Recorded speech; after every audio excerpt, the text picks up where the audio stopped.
Okay, we are back here. Okay, so this is the farthest that I've gotten so far. So now I don't know what's gonna happen past this point. Okay.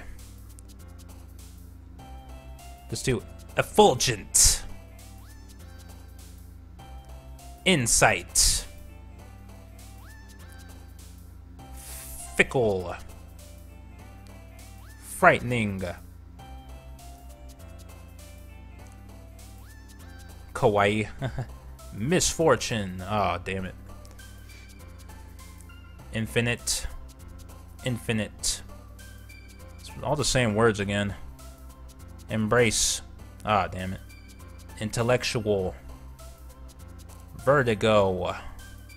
Tenacious. Incapable. Heaven sent. Disoriented.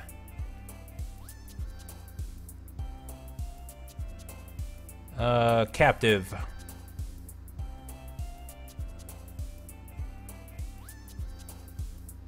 Passion. Ah. Wrath. Eternity. Uncontrollable. Philosophy. Fantasy. Okay. Melancholy. Okay, here we go. Aw, man. I'm the last one here again. Don't worry, I just walked in too. Were you practicing piano again? Yeah. Haha. You must have a lot of determination. Starting this club and now picking up piano. Well, maybe not determination, but I guess passion. Remember that the club wouldn't be here if it wasn't for all of you. And I'm super happy that you're all willing to help out for the festival too. Ah, I can't wait for the festival. It's gonna be great. Eh? Weren't you complaining about it just yesterday, Natsuki? Well, yeah. I'm not talking about our part of the festival, but it's a whole day of school where we get to play and eat all kinds of delicious food. You sound a bit like Sayori all of a sudden. Monica, do they usually have fried squid? Squid? That's a pretty specific thing to look forward to. Oh, come on. Are you saying you don't like squid? You of all people? I didn't say I don't like it. Besides, what do you mean by you of all people? Because it's right in your name. Mon Ika. Oh, Ika is squid, yep. That's not how you say my name at all. Also, that joke makes no sense in translation. Never mind. Let's just focus on our own event for now, okay? Hee.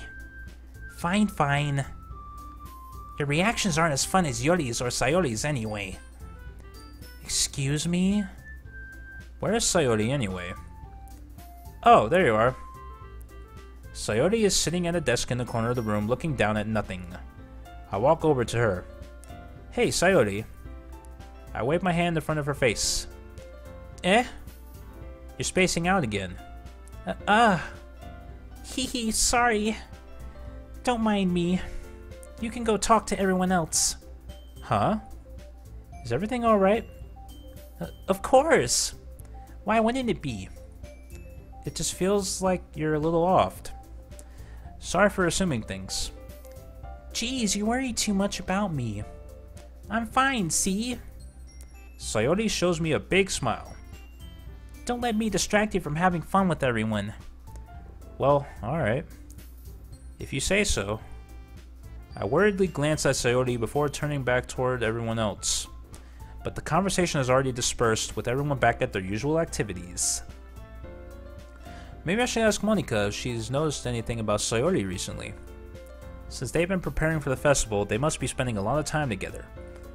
I timidly approached Monica, who was shuffling through some papers at her desk. Derpatron, what's up? Hey, this might sound a little strange, but Have you noticed anything up with Sayori recently? Anything up with her? In what way do you mean? Maybe I'm reading into it a little too much, but she seems a bit downcast today. Oh, you think so? I can't say I've noticed anything about her. Monika peers across the room at Sayori, who was idly dragging a rubber eraser up and down her desk. Maybe there is something on her mind. But I'm surprised I'm not the one asking you, Derpatron. You certainly know her a lot better than I do. Yeah, but she's never really like this. She's always talked to me about things that bothered her. But this time, when I asked her, she was really dismissive. Sorry, I know it's not your problem. I just wanted to ask if you knew anything, so I'll drop it now. No. It's important to me too. I mean, I'm also friends with her. And I also care about the well-being of my club members, you know? Maybe I'll try talking to her myself. Yeah? You sure about that? She seemed like she wanted to be left alone. Are you sure? Maybe she just had a hard time bringing it up with the person of interest. Person of interest? What do you mean by that? I'm saying that maybe the thing on her mind is you, Derpatron. Me? How on earth would you come to that conclusion? Well, I probably shouldn't say too much, but Sayori talks about you more than anything else, you know. Eh? She's been so much happier ever since you joined the club. It's like an extra light was turned on the side of her. What? No way. Sayori is always like that. She's always been full of sunshine. It's not any different now than it always has been. Hehe. You're so funny, Derpatron. Have you thought that maybe you've always seen her as so cheerful? Because that's just how she is when she's around you? I said too much. I'm sorry. What do I know anyway? I didn't mean to jump to conclusions, so you should just forget about what I said. I'll try to talk to her, so try not to think about it for now. Alright. Monika smiles meaningfully. I know she said to forget about it, but I already know that I won't be able to get her words out of my head. Monika stands up from her desk and walks across the room to where Sayori is sitting.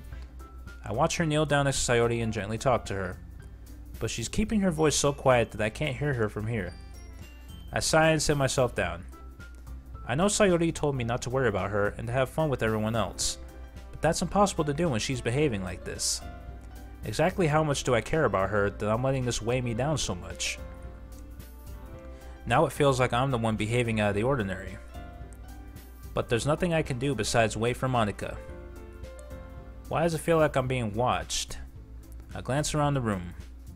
Suddenly, I notice Yuri peering at me from over her book. But she looks away just as quickly with a flustered look on her face. I realize that she won't get anywhere like this.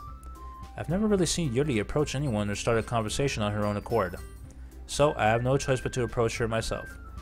By now, it's a little easier for me to do that. I stand up from my desk and sit in one next to her own. I didn't mean to bother you or anything. Relax, you didn't even do anything. But I could tell that you wanted to be alone with your thoughts. Alone with my thoughts? How are you even able to tell that I was thinking like that? Well, it's something that I do a lot, so it wasn't hard for me to spot based on your posture and expression. Not that I was staring or anything. I didn't do anything creepy like that. In any case, I guess you were right. I'm sorry if I caused you any concern. Don't apologize. Your troubles are only the concern of those who willingly share in that concern. Of course, there are certainly those who find the most comfort in keeping to themselves. But if you would prefer to share what's on your mind, then I would be glad to listen. It's really not that big of a deal. I was just feeling a bit uneasy about Sayori. Sayori? Yeah, she seems a little off today, but when I asked her about it, she didn't want to admit it to me. So I can't help but wonder if something happened to her. Oh, that's quite romantic. Eh? Sorry, I didn't mean to say something stupid. It's not that, I just didn't want you to misunderstand.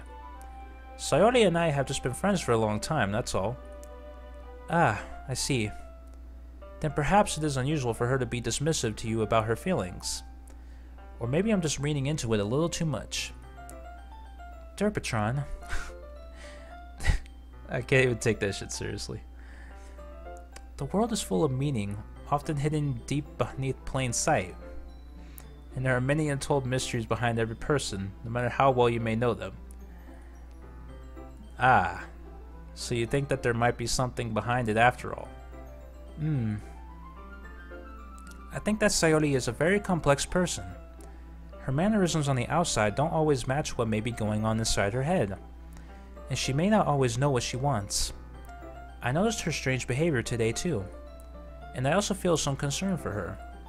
But in your case, it looked like she was fully occupying your thoughts, wasn't she? Well, I guess that was the case. Sayori, she really means a lot to you, doesn't she? I guess. But you don't need to put it that way. We're just good friends, that's all. Yori suddenly looks deeply into my eyes.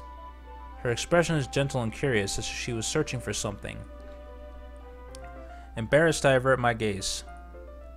Sometimes, a person's mysteries are untold even to themselves. And you, as someone honest and caring, may uncover feelings you weren't aware were in you. That is, I think that she would be a very fortunate person to have you feel that way about her. Yuri, you're giving me too much credit. I'm a pretty simple guy, so I think I'm pretty good at understanding my own feelings. I'm not nearly as sophisticated as you. That's not a compliment, is it? It is what it is. Anyway, as long as we're here, why don't we do some reading?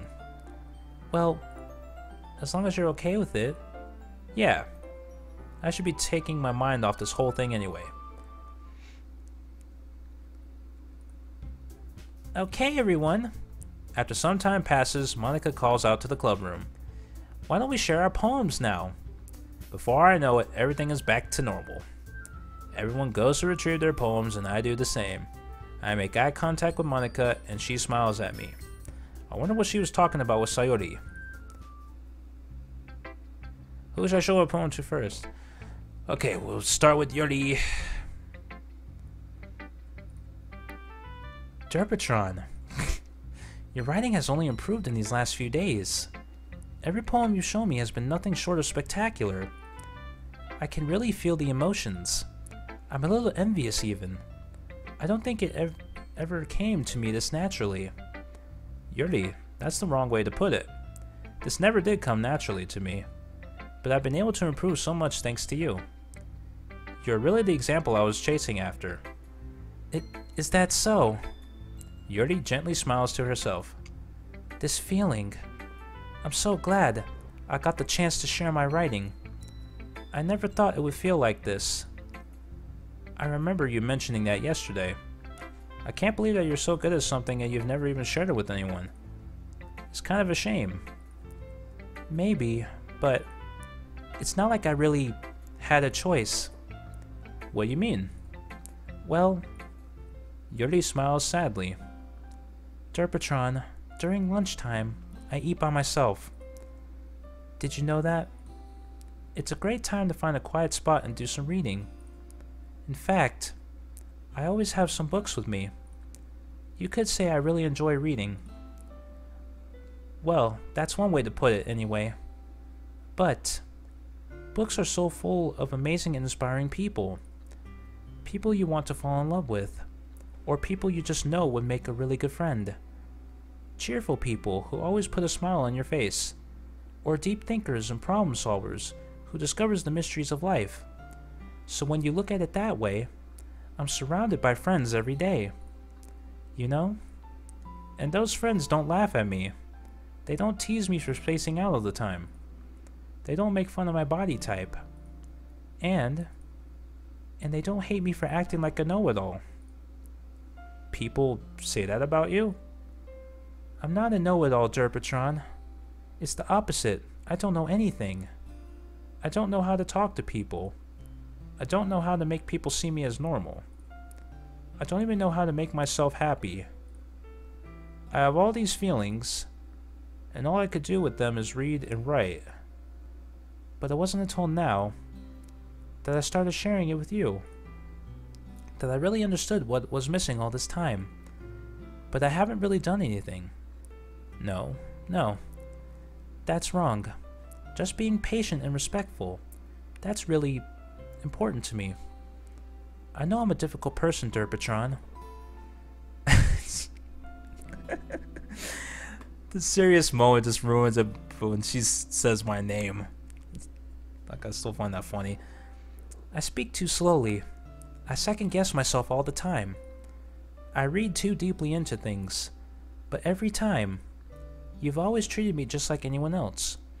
It's so rare that I feel comfortable with myself when I talk to others. But that's why every time I talk to you, I just feel really happy. I see. Well, I treat you how you deserve to be treated, Yuri. And if other people don't see it that way, then screw them. I mean, I joined this club hoping I would make friends. And I would say I've had at least one success. Wouldn't you? If you put it that way, yeah. We really are friends now, aren't we? Yuri puts her head in her hands, but this time she's smiling as she does it. Do you want to show me your poem? Yeah, I do. Let me get it for you. Ghost Under the Light Part 2. The tendrils of my hair illuminate beneath the amber glow, bathing. In the distance, a blue-green light flickers. A lone figure crosses its path, a silhouette obstructing the eerie glow. My heart pounds. The silhouette grows closer, closer. I open my umbrella, casting a shadow to shield me from visibility. But I am too late. He steps into the streetlight. I gasp and drop my umbrella. The light flickers. My heart pounds. He raises his arm. Time stops. The only indication of movement is the amber light flickering against his outstretched arm. The flickering light is in rhythm with the pounding of my heart, teasing me for succumbing to this forbidden emotion. Have you ever heard of a ghost feeling warmth before? Giving up on understanding, I laugh. Understanding is overrated. I touch his hand, the flickering stops. Ghosts are blue-green, my heart is amber. Ah ha ha, I get it. I understand it. Finishing the poem, I start to hand it back to Yuri. So I'm the silhouette, huh? Okay. I understand now. But instead of taking it from me, she looks away. Do you dislike it? Ah, no, of course not. I just don't really know how I should respond. Despite Yuri's poems usually being cryptic, it wasn't hard to figure out what this one was about. Yep. I don't know if I'll be able to explain this one. That's fine. I understand this one. Uh-oh. Yuri is having an even harder time speaking than usual. Does this one mean a lot to you? Yuri nods. I'm not really good with words, but I'm happy that you shared it with me. So, thank you. And I hope we keep spending time together. Despite my inability to make eye contact, I see a faint smile emerge on Yuri's lips. I once again try to hand the poem back to her. But instead, Yuri gently takes my hands and pushes them back toward me.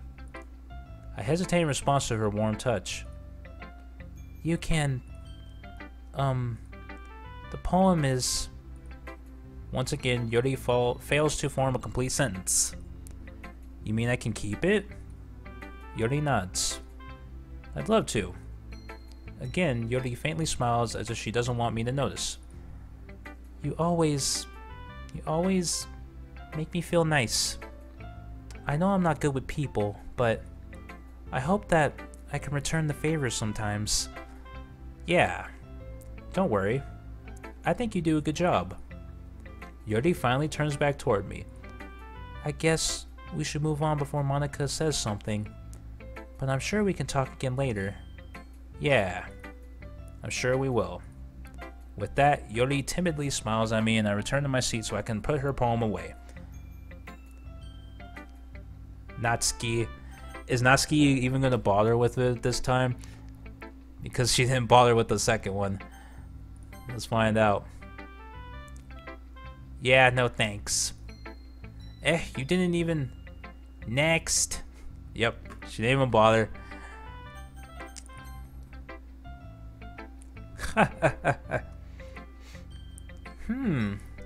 It's nice, I guess. Come on, I can already tell you don't like it. Well, you don't need to worry about what I think. After all, you wrote this for someone else, didn't you? Probably Yuri. I didn't write this for anyone specifically.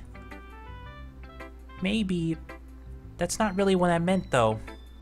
But it's okay. You're making new friends, just like I was hoping.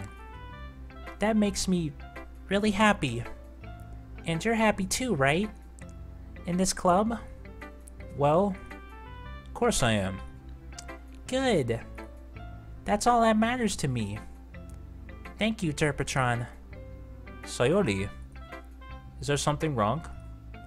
Huh? No, nothing. I'm just a little tired today. Hehe. Alright. Just tell me if you need anything. I will. Don't worry about me, okay? You can go play with everyone else now. If you insist. Yay! I'm gonna go home a little bit early today. Sayori? Tell Monica I wasn't feeling well, okay? I'll see you tomorrow. Before I can say anything else, Sayori cheerfully walks out of the classroom, humming to herself. Oh no, I really do feel like I know where this is going. It's school days all over again. Oh shit. This shit's gonna get fucked later. Holy crap.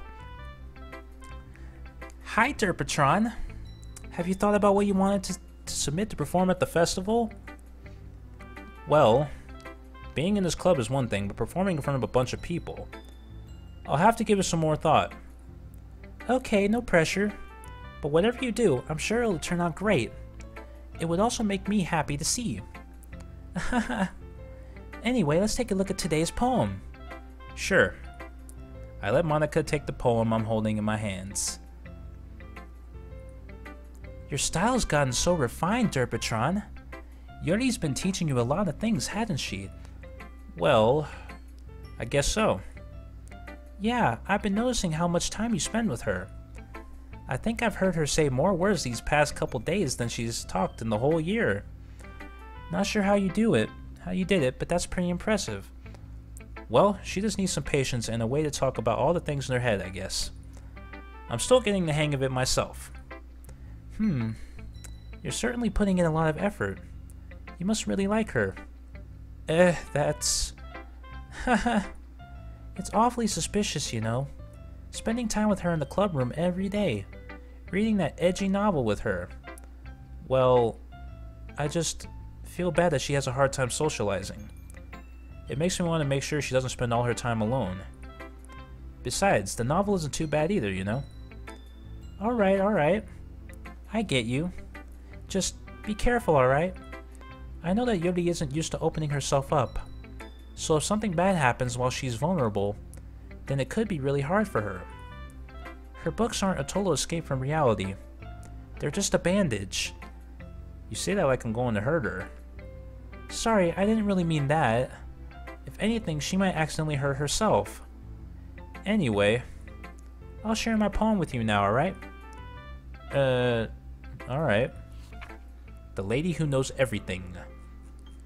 Holy shit, okay. An old tale tells of a lady who wanders Earth, the lady who knows everything.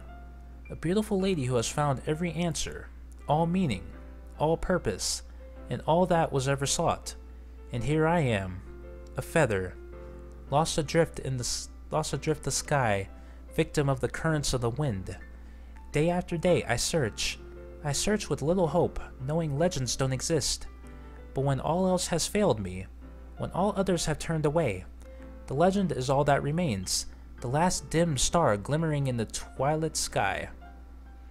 Until one day, the wind ceases to blow. I fall, and I fall and fall and fall even more. Gentle as a feather, a dry quill, expressionless.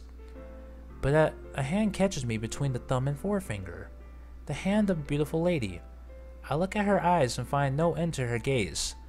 The lady who knows everything knows what I am thinking. Before I can speak, she responds in a hollow voice. I have found every answer, all of which amount to nothing. There is no meaning. There is no purpose. And we seek only the impossible. I am not your legend. Your legend does not exist. And with a breath, she blows me back afloat, and I pick up a gust of wind. Interesting. You know, I feel like learning and looking for answers are the sorts of things that give life meaning. Not to get too philosophical or anything, but it was kind of on my mind, so that's what I wrote about. I see. I never really put much thought into it. In a way, it's almost paradoxical. Because if we had all the answers, wouldn't the world start to lose its meaning? Ah, yeah. It's like knowing everything, but yet you know nothing. It's kind of something like that, I guess. You know, there's one thing I noticed. It seems like everyone in the club prefers writing about things that are more sad than happy. Haha, are you surprised? I mean, if everything was okay, we wouldn't really have anything to write about, would we? Huh. Humans are two-dimensional creatures, aren't two-dimensional creatures. I think you'd know that better than anyone. You mean one-dimensional? Ah, yeah, that! Anyway, here's Monica's writing tip of the day. Oh god. Are you ever too shy to share your writing because you're afraid it's not that good? It can be really disheartening to get a lukewarm response to something you put so much into. But if you find other people who enjoy writing, then sharing becomes a lot easier. Because instead of just telling you that your writing is good, or okay, or bad, they'll want to focus more on everything that went into it, and the things you can work on. It's much more encouraging that way, and it will make you want to continue improving. It's almost like having your own little literature club, don't you think? That's my advice for today. Thanks for listening.